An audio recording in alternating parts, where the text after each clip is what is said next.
You are listening to a Christian Audio's production of The Stories We Tell, How TV and Movies Long for and Echo the Truth by Mike Cosper.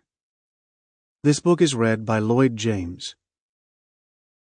This audio recording was produced in 2015 by Christian Audio, which owns the copyright. No portion of this recording may be reproduced for any reason without prior written consent from Christian Audio. This edition is published by Christian Audio under an agreement with Good News Publishers, Crossway Books and Bibles. Based on The Stories We Tell, copyright 2014 by Mike Cosper.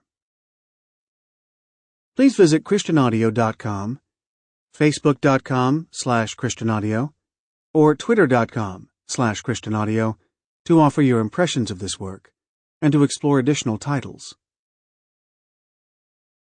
The following dedication appears in this book.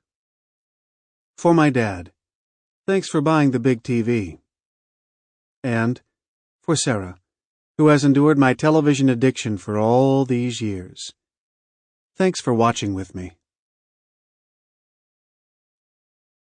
Foreword by Timothy J. Keller. When I was a new Christian, I came across a book by Stuart Barton Babbage entitled The Mark of Cain, Studies in Literature and Theology. The thesis of the book was that human beings have an awareness of their own evil and sin, and of their need for forgiveness and grace.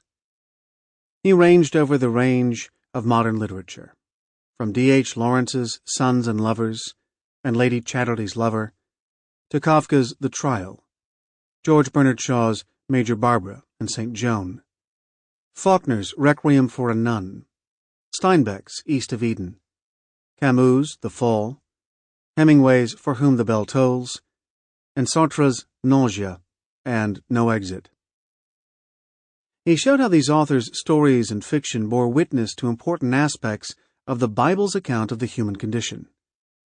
In successive chapters, he showed modern literature's witness to the inveteracy of evil, the impotence of the human will, the horror of alienation, the indelibility of guilt, the gift of pardon, the longing for immortality, the joy of grace, and the mystery of love.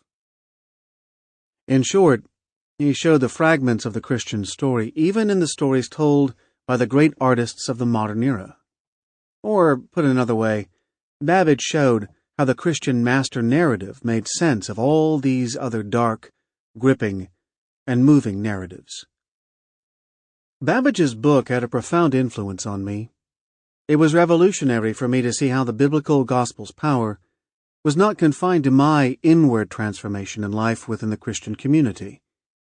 It also helped me make sense of everything, even the works of literature written by often passionately anti-Christian authors.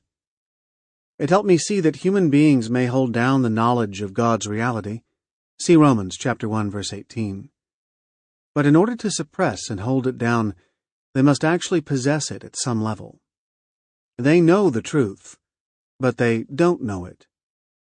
And that is why parts of biblical truth can often be found, sometimes expressed beautifully and clearly, right alongside of the trivial or the false in the cultural products of the world.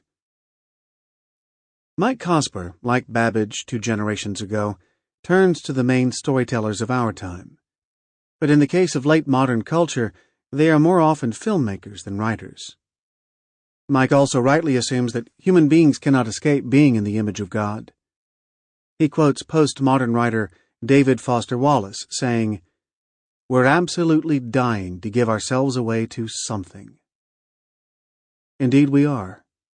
And in the cinema of our time, we also see the filmmakers bearing witness to the inveteracy of evil, the impotence of human nature, the need for pardon, and love, and redemption. God will not leave himself without a witness, and he makes even the wrath of man to praise him. See Psalm 67, verse 10.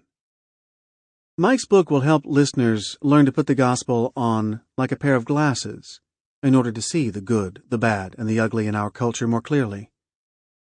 This book will be especially helpful, I think, for Christians who preach, teach, and communicate the gospel. And in the end, Sample complete. Ready to continue?